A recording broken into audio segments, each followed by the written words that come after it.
বাংলাদেশ একটি দ্রুত উন্নয়নশীল দেশ হলেও পুষ্টি নিরাপত্তার দিক থেকে এটিকে কিন্তু বলা যেতে পারে একটি বড় গুরুত্বপূর্ণ জনস্বাস্থ্য চ্যালেঞ্জ।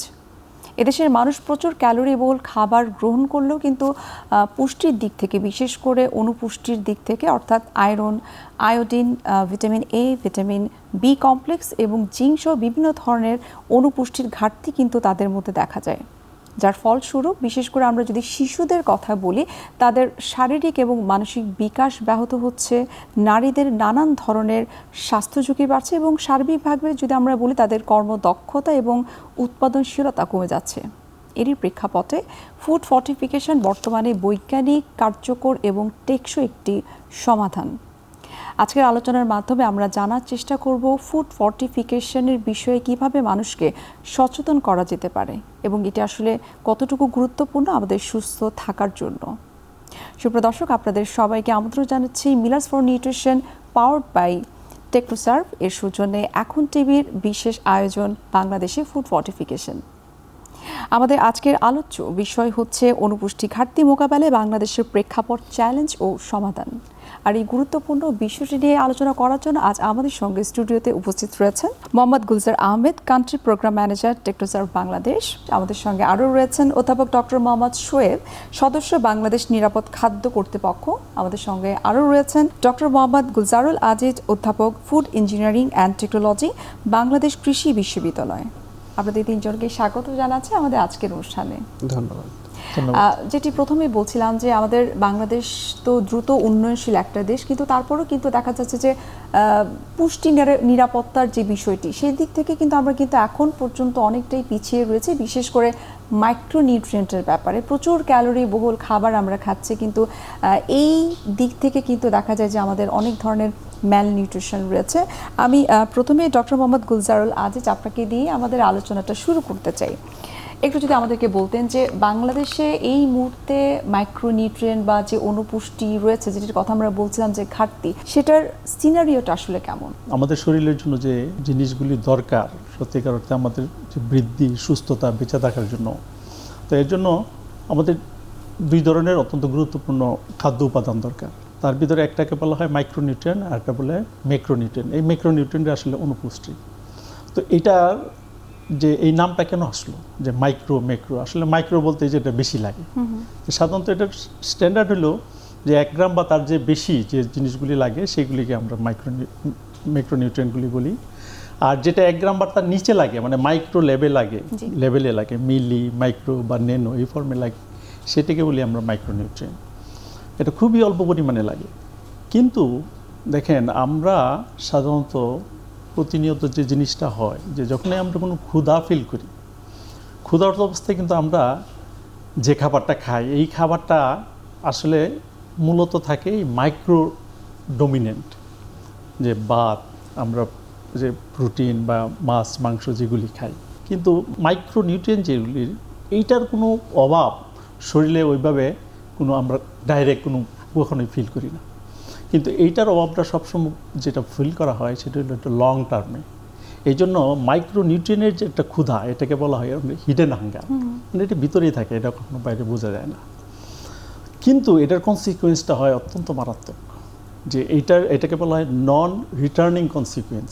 মানে এটার একবার যদি সমস্যার সৃষ্টি হয়, আচ্ছা, ডাইরেক্ট কোনো চিকিৎসা করে আর এটাকে ফিরিয়ে নেওয়া হয়। যেমন মনে করেন আয়োডিনের যদি অভাব হয়, তাহলে অনেকের গলগণ্ড প্রবলেম হয়। কারো যদি গলা একবার ফুলে যায়, এটাকে কিন্তু আর কোনো ওষুধ খাওয়ায় এভাবে আর ভালো করা যাবে না।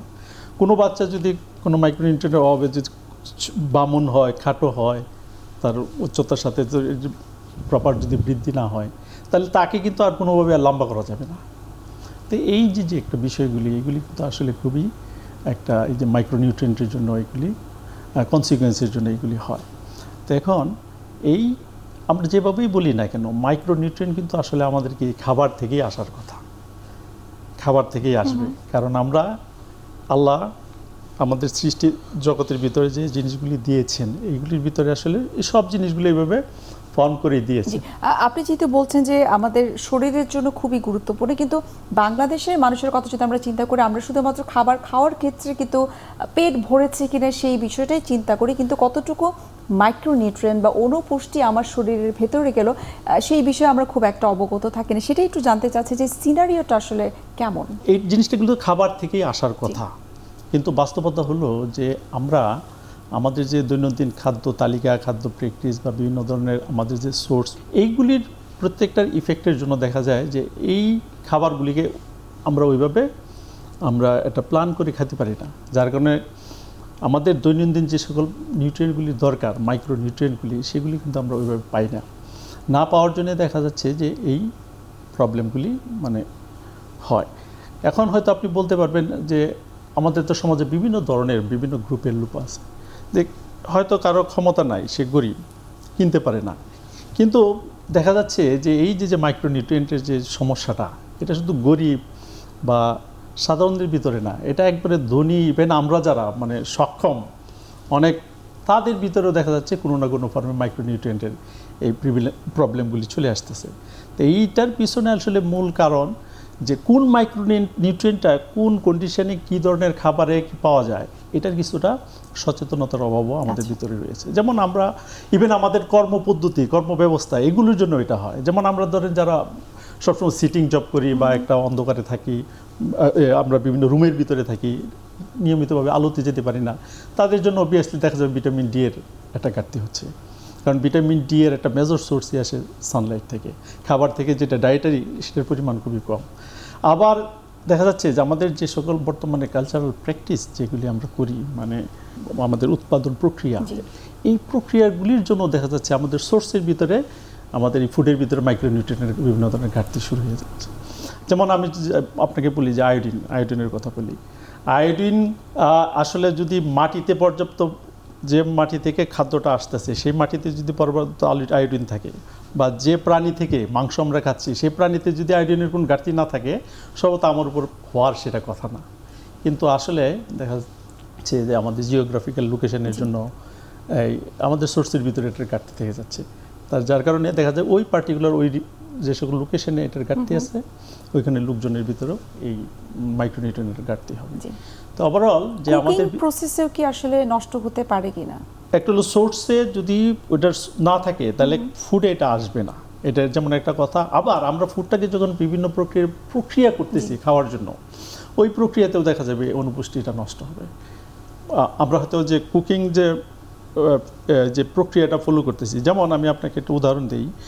দেখা গেছে যে কোনো একটা খাবার যদি আমরা পানির সাথে খাবারটা একসাথে দিয়ে সবজি আমরা রান্না করি, দেখা যাবে যে এটা ভিটামিন সি এর লসের যত তাড়াতাড়ি হবে, এইটাকে যদি আমরা দেখা যাচ্ছে যে পানিটাকে হিট করে তারপরে যে সবজিটা এটাকে দিয়ে কুকিং করি, তার ভিটামিন লস কম হবে। অনুপুষ্টির মধ্যে কিন্তু আরেকটার কথা মেনশন করছিলেন, যেমন আয়রন। আমরা আয়রন সমৃদ্ধ খাবার খাচ্ছি, আমরা লাল শাক, কচু শাক বা কলিজা খাচ্ছি, কিন্তু অনেকে আমরা লেবুটাকে অ্যাভয়েড করি।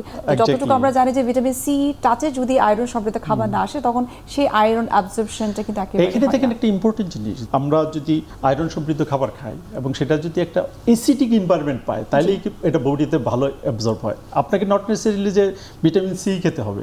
রিসেন্ট গবেষণা দেখা গেছে যদি বডির ভিতরে যদি তার অ্যাসিডিক এনভায়রনমেন্ট পায় খাবারের সাথে, আপনি মনে করেন একটু আচার খেলেন বা খেলেন ওইটার সাথে, তাহলেও কিন্তু আয়রন অ্যাবজর্পশন হবে। অর্থাৎ আমরা বলতে পারি যে এই জায়গাটায় বাংলাদেশের মানুষের ল্যাক অফ নলেজটা রয়েছে। ল্যাক অফ নলেজ, তারপরে একটাই কারণ না, ল্যাক অফ নলেজ মনে করেন একটা আছে, এবং সরকারের যথেষ্ট ইনিশিয়েটিভও আছে, রয়েছে। যে আমি এখন ডক্টর মোহাম্মদ শোয়েব, আপনার কাছে একটু জানতে চাইবো যে বাংলাদেশে আসলে কোন কোন ধরনের ফুড ফর্টিফিকেশনগুলো একটু আমরা ম্যান্ডেটরি বলতে পারি।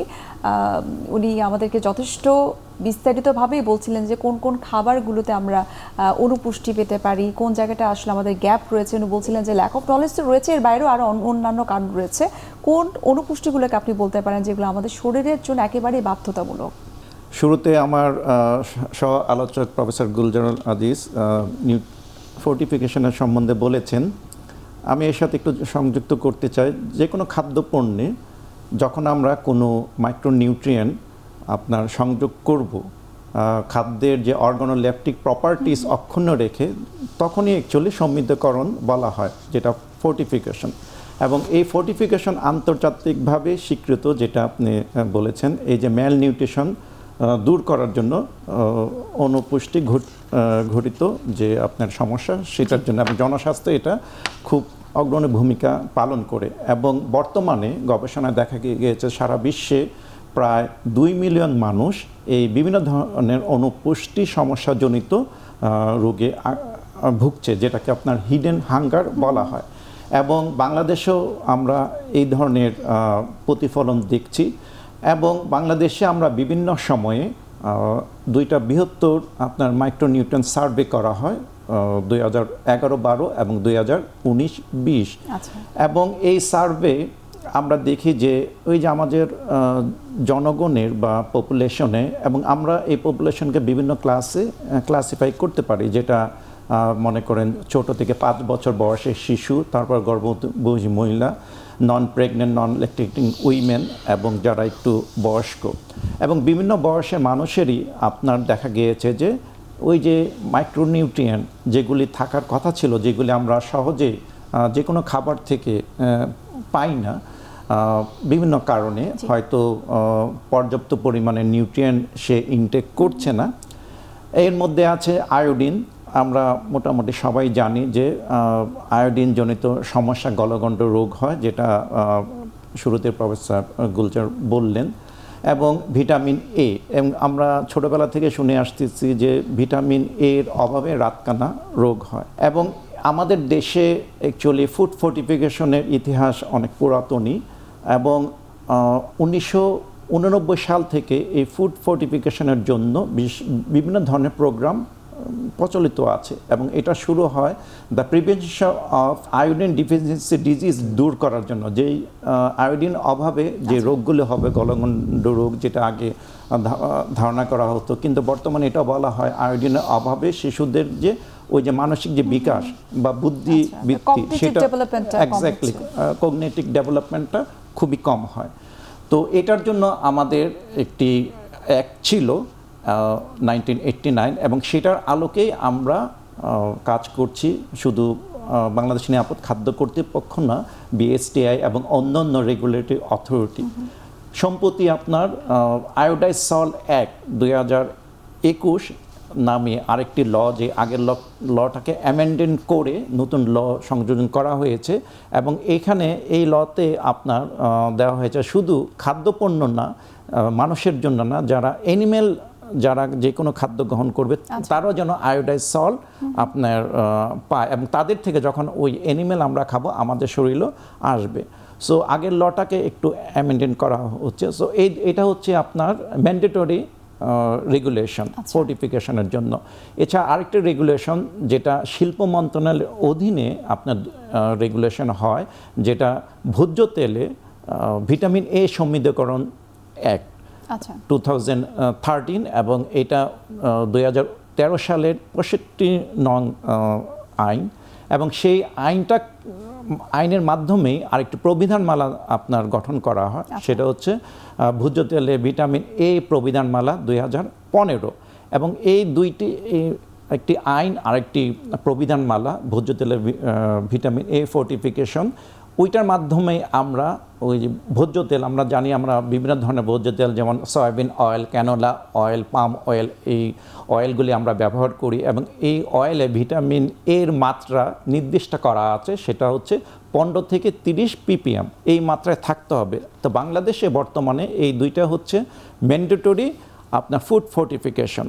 ফুড সেফটি অথরিটি হচ্ছে বাংলাদেশের অন্যতম রেগুলেটরি এবং coordinating authority for food safety in Bangladesh. আমরা এই যে দুইটি আপনার ল ছিল, সেটাকে সমন্বয় করে, যেটা ম্যান্ডেটরি, আরও কিছু আপনার ভলেন্টারি ফোর্টিফিকেশন সংযোগ করে নতুন একটি প্রবিধানমালা তৈরি করছি। সেটা ফুড ফোর্টিফিকেশন প্রবিধানমালা 2026 হবে। সেই প্রবিধানমালায় আমরা রাইস ফোর্টিফিকেশনে 6টি আপনার নিউট্রিয়েন্ট, যে এর মধ্যে 4টি ভিটামিন এবং 2টা মিনারেল হচ্ছে জিঙ্ক এবং আয়রন। আমরা জানি যে আয়রনের অভাবে আমাদের শিশু থেকে শুরু করে বিশেষ করে মহিলারা বিভিন্ন ধরনের রোগে আপনার রোগের সম্মুখীন হয়। তো এইটা এবং এছাড়া ওই যে ফ্লাওয়ার যেটা আটা এবং ময়দা, ওইখানেও আপনার 10টি নিউট্রিয়েন্ট সংযোগ করার জন্য আমরা ভলেন্টারি ফোর্টিফিকেশনের প্রণয়ন করছি।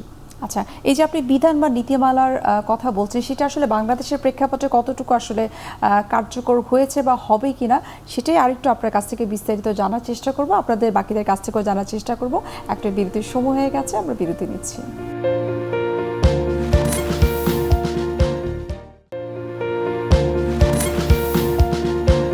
দর্শক, ফিরে আসলাম বিরতি থেকে। আপনাদেরকে অসংখ্য ধন্যবাদ আমাদের সঙ্গে থাকার জন্য। আমি অধ্যাপক ডক্টর মোহাম্মদ শোয়েব, আপনার কাছে বিরতির আগে যেটা জানতে চাচ্ছিলাম যে যেই বিধানগুলোর কথা আপনি বলছিলেন বা নীতিমালা, সেটি কি বাংলাদেশে এখন পর্যন্ত কার্যকর হয়েছে বা ভবিষ্যতে কবে হতে পারে বলে আপনার ধারণা? ম্যান্ডেটরি যে আমাদের প্রবিধান আইনগুলো আছে সেগুলি কার্যকরী হচ্ছে এবং এগুলি চলছে এবং এগুলির আলোকে আমরা ফোর্টিফিকেশনে কাজ করছি। এবং এই সাথে আমি আরেকটু অবহিত করতে চাই আপনাকে, আমরা জানি বাংলাদেশে বিএসটিআই বিভিন্ন ধরনের স্ট্যান্ডার্ড প্রণয়ন করে খাদ্য এবং খাদ্য ছাড়া। এবং এই বিএসটিআই আমি যে ফোর্টিফিকেশনের কথা বললাম, যে আপনার ভিটামিন এ ফোর্টিফিকেশন, এডিবল অয়েল, এই এডিবল অয়েলের জন্য বিভিন্ন ধরনের স্ট্যান্ডার্ড সে তৈরি করেছে, যে সয়াবিন অয়েলে, ক্যানোলা অয়েল এবং পাম অয়েলে।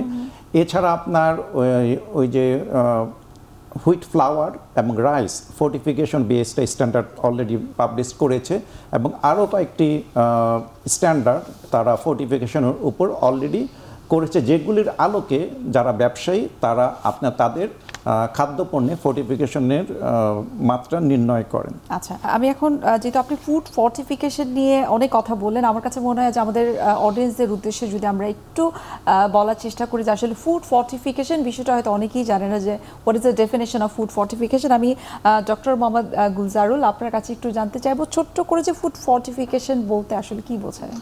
আসলে ফোর্টিফিকেশন দেখেন শব্দটা থেকে বোঝা যায় যে ফোর্টিফাই মানে কোনো জিনিসের মানে এটাতে অ্যাড করা। তো আমাদের যে সকল নিউট্রিয়েন্টগুলি ন্যাচারালি ওই খাবারের ভিতরে নাই, সেগুলি যদি আমরা এটাতে অ্যাড করে আমরা আমাদের খাবারের যে স্বাদ গন্ধ, যেটা আমাদের এই যে উপস্থাপক বলতেছিলেন, যে এটাকে পরিবর্তন না করে যদি আমরা এই এডিশনাল নিউট্রিয়েন্টগুলি এই খাবারের মাধ্যমে আমরা কোনো একটা স্পেসিফিক পারপাসে প্রদান করতে পারি, এটাই হলো ফুড ফর্টিফিকেশন। তো দেখেন, এই ফুড ফর্টিফিকেশন কিন্তু এটা নতুন কিছু না। আপনি আমাদের যে বাইরের যে উন্নত দেশগুলি আছে, তারা কিন্তু আজ থেকে প্রায় 100 বছর আগে এই ফোর্টিফিকেশন ফুড ফর্টিফিকেশন তারা মানে শুরু করেছে। এবং বিদেশে তো সুপার মার্কেটগুলি যদি আমরা ভালোভাবে দেখি, দেখা যাবে ফোর্টিফাইড ফুডের আলাদা স্পেশাল একটা শেলফি তারা। তবে বাংলাদেশের প্রেক্ষাপটে এখন আমরা বলতে পারি যে এটার প্র্যাকটিসটা কিন্তু এখন আস্তে আস্তে শুরু হচ্ছে। আরো বিস্তারিত জানবো আপনার কাছ থেকে। আমি এখন গুলজার আহমেদ আপনার কাছে জানবো, আপনি কান্ট্রি প্রোগ্রাম ম্যানেজার টেকনোসার্ভ, আপনার কাছে একটু জানবো যে এই যে আমরা ফর্টিফাইড ফুডের কথা আমরা বলছি, ফর্টিফাইড ফুডের বাজারটা বাংলাদেশে আসলে কেমন এবং ভোক্তাদের আসলে এই ফর্টিফাইড ফুডের প্রতি কতটা তাদের আগ্রহ রয়েছে বা ডিমান্ডটা আসলে কেমন? ধন্যবাদ।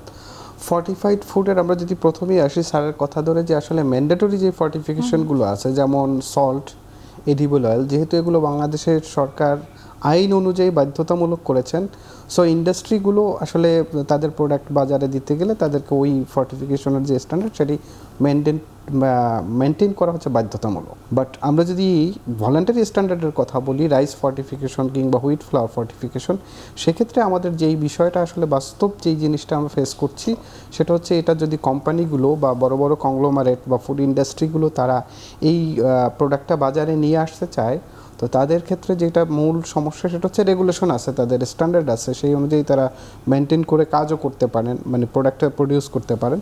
বাট প্রবলেমটা যেটা হচ্ছে সেটা হচ্ছে এটা আসলে মাস লেভেলে ওই রকমের কোনো অ্যাওয়ারনেস নাই। জনসাধারণ বা জনগণ ফর্টিফাইড ফুডের যেই উপকারিতা সেটা অত সহজে তারা অবহিত না। কারণ হচ্ছে কি, ম্যান্ডেটরি ফিডিংটা হচ্ছে অন্যরকম। যেমন সল্ট, প্যাকেটজাত লবণ উৎপাদন করা মানেই হচ্ছে মিলার নিশ্চিত করছে যে তার প্যাকেটের ভিতরে আয়োডিনযুক্ত লবণ আছে। সো কনজিউমারের জানারই দরকার নেই যে এটা আয়োডিনযুক্ত কি আয়োডিনযুক্ত নয়। কিন্তু রাইসের ক্ষেত্রে বা হুইট ফ্লাওয়ার যেখানে ভলান্টারি স্ট্যান্ডার্ড, সেখানে কনজিউমারকে তো আসলে জানতে হবে যে আমি ফর্টিফাইড রাইস আমি কিনতে চাই, সো সে তখন ওই তার চাহিদা অনুযায়ী সে হচ্ছে ফর্টিফাইড রাইস কিংবা ফর্টিফাইড ফ্লাওয়ারটা খেতে সে খুঁজবে। এখন আমরা যদি বলি যে আসলে ফর্টিফিকেশন কেন আমাদের এই ম্যান্ডেটরি বা ভলান্টারি স্ট্যান্ডার্ডে আমরা কেন আসি, এই অবস্থায় কেন ম্যান্ডেটরি স্ট্যান্ডার্ডটা করা হয়েছে, যেহেতু ভিটামিন এ এডিবল অয়েলে এবং আয়োডিন সল্টে এইটা হচ্ছে একটা মাইক্রোনিউট্রিয়েন্ট, এবং এইটার যেই বাংলাদেশে যে মানুষের যে অনুপুষ্টির ঘাটতি, সেই ঘাটতিতে প্রথম দিকে যেই প্রকোপটা বেশি ছিল সেটা হচ্ছে আয়োডিনের ঘাটতি। সো তখন ম্যান্ডেটরিতে সরকার আসছেন। তারপরে দেখা গেছে ভিটামিন এর ঘাটতিটা, এটাকে প্রায়োরিটি দিয়ে সরকার ম্যান্ডেটরিতে আসছে। বাট ফুড ফর্টিফিকেশনের ক্ষেত্রে আমরা যদি বলি স্ট্যাপল, যেমন রাইস কিংবা হুইট ফ্লাওয়ার ফর্টিফিকেশন যদি স্ট্যান্ডার্ডটাকে ম্যান্ডেটরি করতে হয়, তাহলে সরকারকে অনেকগুলো বিষয় চিন্তা করতে হবে। ফার্স্টে যদি আমরা চিন্তা করি যে ইন্ডাস্ট্রিগুলো অনেক ছড়ানো ছিটানো, ইন্ডাস্ট্রিগুলো কিন্তু একসাথে একই জায়গায় বা ক্লাস্টার ভিত্তিক নয়, এবং এদের সংখ্যা হিউজ। যেমন বাংলাদেশে অটোমেটিক রাইস মিল আছে কয়েক হাজার, সো এগুলোকে রেগুলেটরি এনফোর্সমেন্টে নিয়ে আসাও কঠিন। বাট সরকার এই সব চিন্তাভাবনা করে দরিদ্র জনগোষ্ঠীর অনুপুষ্টির যে ঘাটতি, সেটার মাইক্রোনিউট্রিয়েন্ট ঘাটতি, এবং আমরা যদি বলি মাল্টিপল মাইক্রোনিউট্রিয়েন্ট ঘাটতি দূর করার জন্য তারা বর্তমানে ফর্টিফাইড রাইসটা কিন্তু সরকারি পিএফডিএস আমরা যেটা বলি পাবলিক ডিস্ট্রিবিউশন সিস্টেম, খাদ্য বান্ধব কর্মসূচি এবং ভিডব্লিউ ভালনারেবল উইমেন বেনিফিট, এই দুইটা প্রোগ্রামে সরকারি ফর্টিফাইড রাইস ডিস্ট্রিবিউট করছেন। এবং এটা হয়তোবা এরকম হতে পারে, যেমন আমাদের পার্শ্ববর্তী দেশ ইন্ডিয়াতে এটা কিন্তু ম্যান্ডেটরি যে পিএফডিএসে যত রাইস যাবে সেটা ফর্টিফাইড হয়ে যাবে।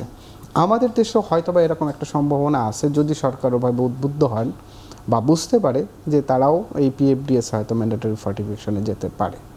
আচ্ছা, এই যে আপনি আয়রনের কথা বলছিলেন, আয়োডিনের কথা বলছিলেন, আপনি ভিটামিন এর কথা বলছিলেন, এবং তার পাশাপাশি কিন্তু আরও কয়েকটা অনুপুষ্টি রয়েছে, যেমন বি কমপ্লেক্স এবং জিঙ্ক, যেটা বর্তমানে কিন্তু এখন এটার ডিমান্ড অনেক বেড়েছে। মানুষ কিন্তু আলাদা করে সেটা সাপ্লিমেন্ট ফর্মেও কিন্তু এখন খাচ্ছে।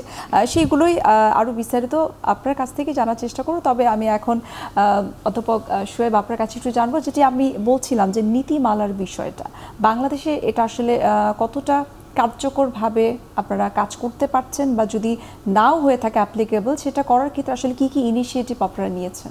যেহেতু দুইটি আপনার ম্যান্ডেটরি ফর্টিফিকেশন প্রোগ্রাম আছে, সে আলোকে আমরা যারা মনে করেন এডিবল অয়েল প্রডিউসার ইন্ডাস্ট্রি, তাদেরকে এই ব্যাপারে আমরা উদ্বুদ্ধ করছি এবং তাদের জন্য বিভিন্ন ধরনের ট্রেনিং প্রোগ্রামের আমরা আয়োজন করছি। এবং আপনি জেনে থাকবেন যে বাংলাদেশে প্রায় 90টারও বেশি এডিবল অয়েল ব্যবসায়ী আছে, যারা শুধু বড় ব্যবসায়ী না, বড় ব্যবসায়ী 5 থেকে 6টা ইন্ডাস্ট্রি, কিন্তু ঢাকার বাইরে বিভিন্ন ধরনের প্রেকার্স, যারা ছোট ছোট মানে বড় যারা ইন্ডাস্ট্রি থেকে অয়েল নেওয়ার পর ছোট ছোট আপনার প্যাকেটে রিপ্যাক করে বিভাগীয় লেভেলে বাজারজাত করে, তো তাদেরকে আমরা বিভিন্ন সময় প্রশিক্ষণ দিচ্ছি, তারা যেন এই ফর্টিফিকেশনের যে রেগুলেশনগুলো এগুলো যেন মেনটেন করে।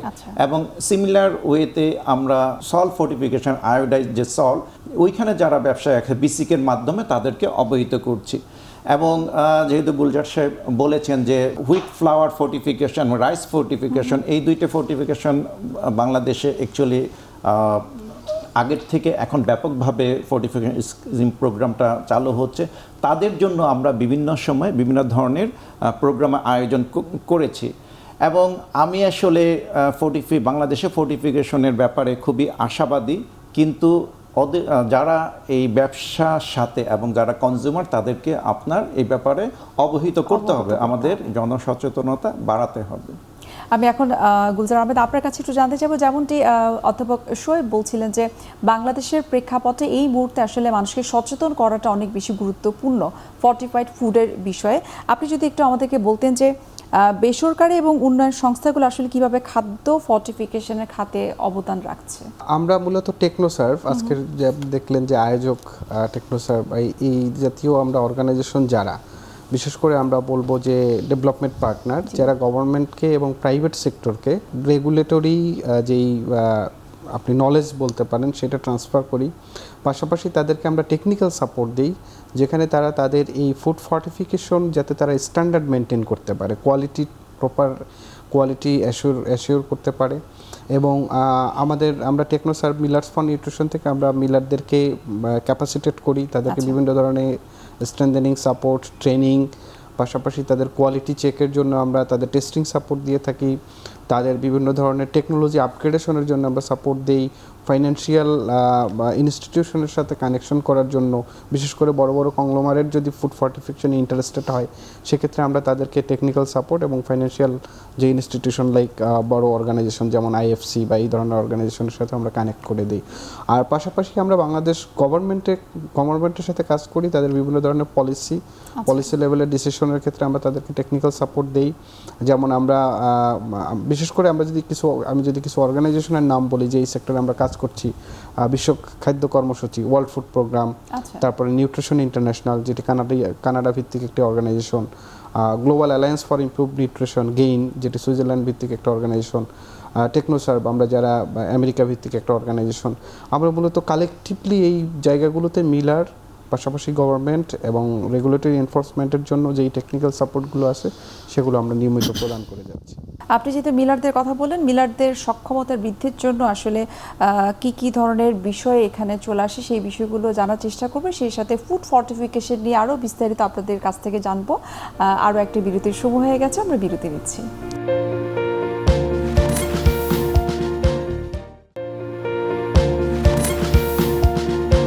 দর্শক, ফিরে আসলাম বিরতি থেকে। আপনাদেরকে অসংখ্য ধন্যবাদ আমাদের সঙ্গে থাকার জন্য। গুলজার আহমেদ, আপনি বলছিলেন যে মিলারদের ব্যাপারে, মিলারদের সক্ষমতা বৃদ্ধি করার জন্য কী কী কার্যকর ভূমিকা রাখা যেতে পারে সেটা জানবো। তবে তার আগে আমি গুলজারুল আহমেদ আপনার কাছে একটু জানতে চাই যে এই যে আমরা ফুড ফর্টিফিকেশন নিয়ে কথা বলছি, একটু যদি আমাদেরকে বলতে যে ফুড ফর্টিফিকেশন নাকি ডায়েট ডাইভার্সিফিকেশন কোনটা বেশি গুরুত্বপূর্ণ?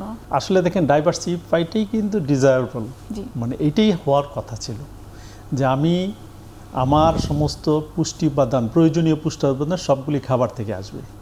একটা ইম্পর্টেন্ট বিষয় হলো সব খাবারে কিন্তু সব পুষ্টি উপাদান থাকে না।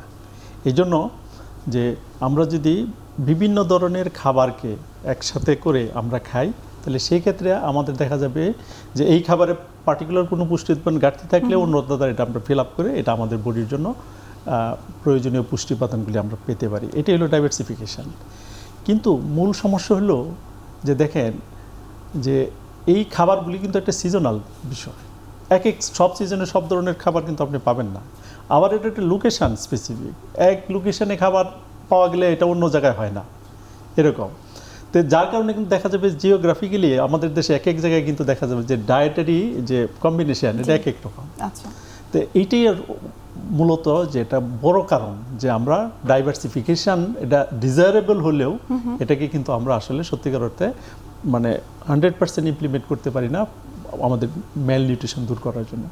তো এই ক্ষেত্রে আমাদেরকে স্বভাবতই যে আমাদেরকে এই ফর্টিফিকেশান এটাই দেখা গেছে যে সবচেয়ে অর্থাৎ ঘাটতি পূরণ করার জন্য ফুড ফর্টিফিকেশনটা সবচেয়ে মানে লো কস্ট এবং খুবই সিম্পল একটা টেকনিক বা স্ট্র্যাটেজি যেটাকে আমরা বলতে পারি। জি, আরও জানবো আপনার কাছ থেকে। অধ্যাপক শোয়েব, আপনার কাছে জানবো, আপনি বলছিলেন যে জনসচেতনতা বৃদ্ধি করা দরকার ফুড ফর্টিফিকেশন বা ফর্টিফাইড ফুড সম্পর্কে। একটু যদি আমাদেরকে বলতেন যে সরকারি পর্যায়ে আসলে ফুড ফর্টিফাইড বা ফুড ফর্টিফিকেশন সম্পর্কে আসলে মানুষকে সচেতন করার জন্য কী কী ধরনের উদ্যোগ আসলে নেওয়া হয়েছে, কিংবা ভবিষ্যতে আপনারা নেবেন কিনা, বা এর আগেও আপনারা কখনো নিয়েছেন কিনা? অ্যাকচুয়ালি ফুড ফর্টিফিকেশন জনসচেতনতার কথাই যদি বলা হয়, এর জন্য দরকার পাবলিক প্রাইভেট পার্টনারশিপ, যেটা গুলজার সাহেব একটু আগে বললেন যে ডেভেলপমেন্ট পার্টনারদের বেসরকারিভাবে আমাদেরকে সহযোগিতা। আমি ওনার কথায় সহমত প্রকাশ করছি এবং উনি 4টি প্রতিষ্ঠানের কথা বলছে, আমি রিপিট করছি না সময়ের সংক্ষিপ্ততার জন্য।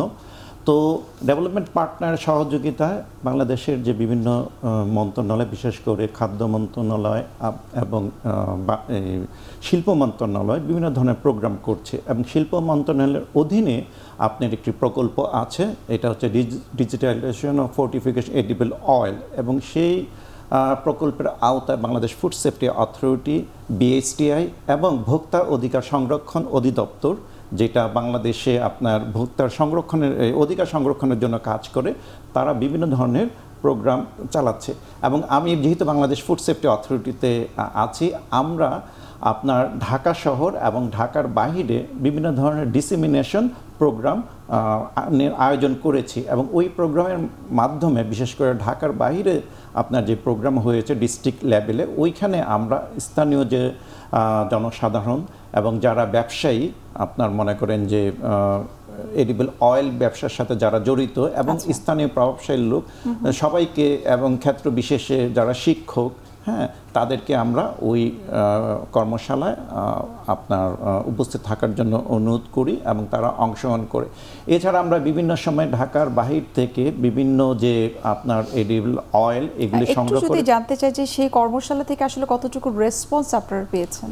জি, সেই রেসপন্স আসলে সবাই আমাদের অভিজ্ঞতা বিভিন্ন জায়গায় বিভিন্ন ধরনের। কিছু কিছু জায়গায় দেখা গিয়েছে যে অনেকে শুরুতে এই ফুড ফোর্টিফিকেশন স্কিমটা সহজভাবে নিতে পারেননি। তাদের কথা হচ্ছে যে এটা নেচার থেকে আমরা পেয়ে থাকি, কিন্তু যখন আমরা ফোর্টিফিকেশনের গুরুত্ব এবং এর প্রয়োজনীয়তা এক্সপ্লেন করলাম তখন তারা এটা গ্রহণ করেছে।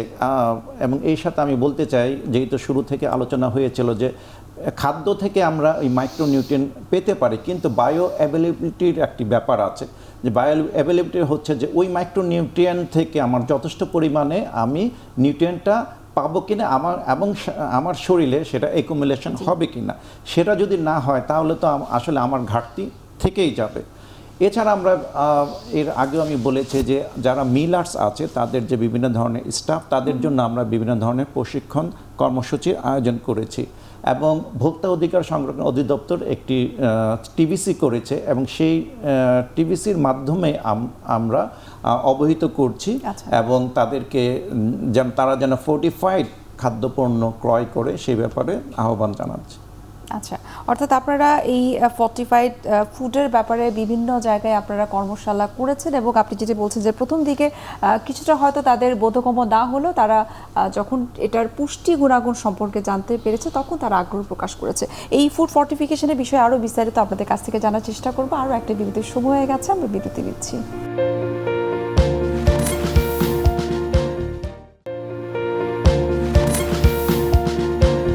দর্শক, ফিরে আসলাম বিরতি থেকে। আপনাদেরকে অসংখ্য ধন্যবাদ আমাদের সঙ্গে থাকার জন্য। মোহাম্মদ গুলজার আহমেদ, আপনার কাছে জানতে চাইবো, যেটি বলছিলাম যে মিলারদের সক্ষমতা বৃদ্ধি করার জন্য যে প্রশ্নটা, সেটা আবারও করছি যে তাদের সক্ষমতা বৃদ্ধি করার জন্য আসলে কি কি কার্যকর ভূমিকা রাখা যেতে পারে?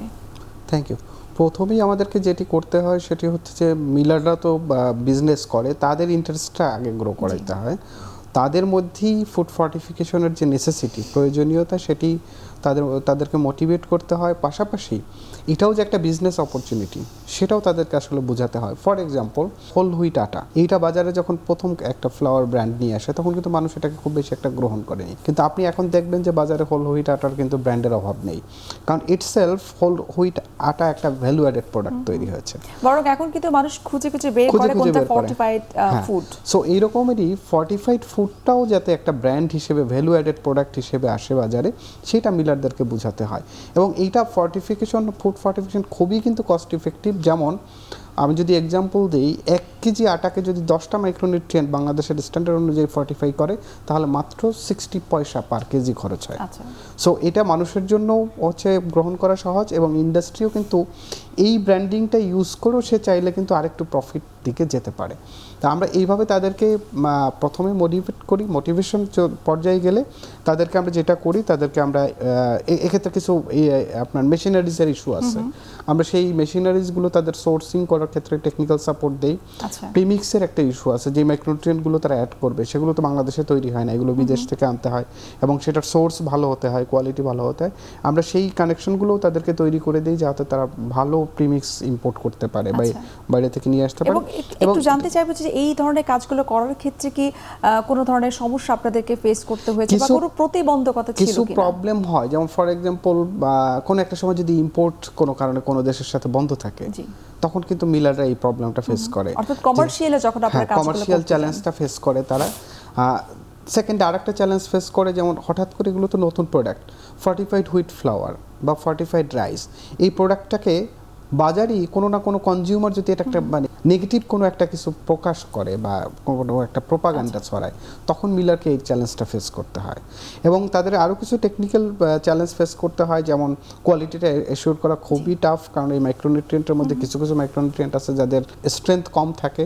সো সেটা মেনটেন করে প্রোডাকশন করা এবং যথাযথ রিপোর্ট পাওয়া এটা তাদের জন্য একটা চ্যালেঞ্জ।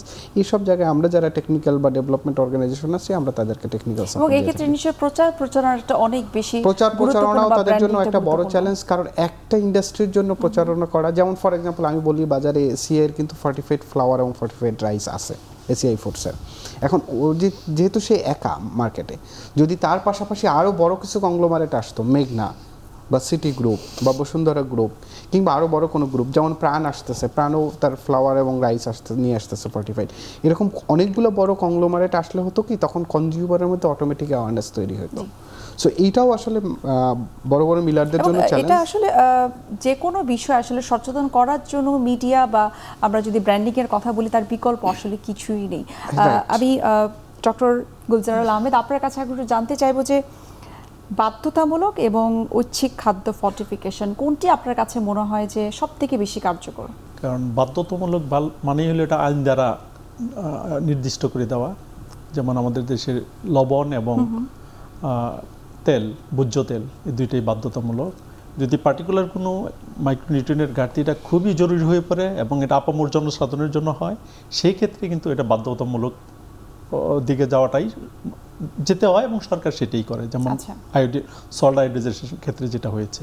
কিন্তু দেখেন আমরা কিন্তু রাইসটাকে এখনো ম্যান্ডেটরি করতে পারি না, এটা ঐচ্ছিক।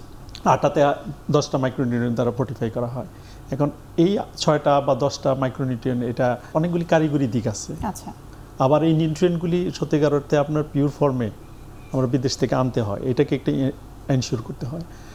আবার যেহেতু আমরা একটু রাইসটা একটু বেশি খাই, এটা আবার কম্পালসারি করলে এটা পার্টিকুলার কোনো গ্রুপের জন্য আবার এটা টক্সিসিটি হয়ে যায় কিনা, এরকম অনেকগুলি বিষয় চিন্তা করতে হয়।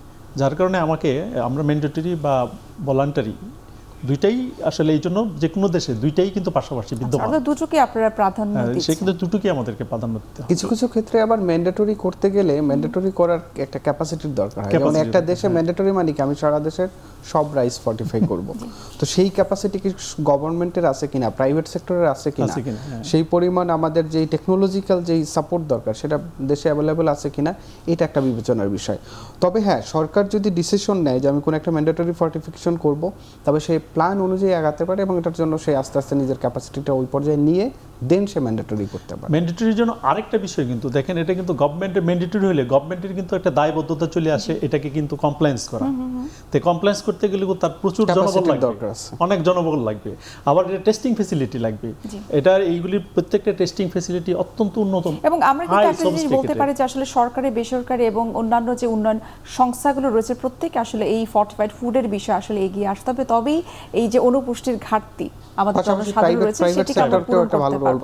আমরা অনুষ্ঠানের একেবারে শেষ পর্যায়ে চলে এসেছি। আপনাদের তিনজনকে অসংখ্য ধন্যবাদ এত গুরুত্বপূর্ণ কিছু বিষয় নিয়ে আমাদেরকে জানানোর জন্য এবং এত ব্যস্ততার মাঝে আমাদেরকে সময় দেওয়ার জন্য। আপনাকে ধন্যবাদ। আপনাকে ধন্যবাদ। সুপ্রিয় দর্শক, আজ এখানেই শেষ করতে হচ্ছে। দেখা হবে আবার আপনাদের সঙ্গে। সে পর্যন্ত আপনারা সবাই ভালো থাকুন, সুস্থ থাকুন। আল্লাহ হাফেজ।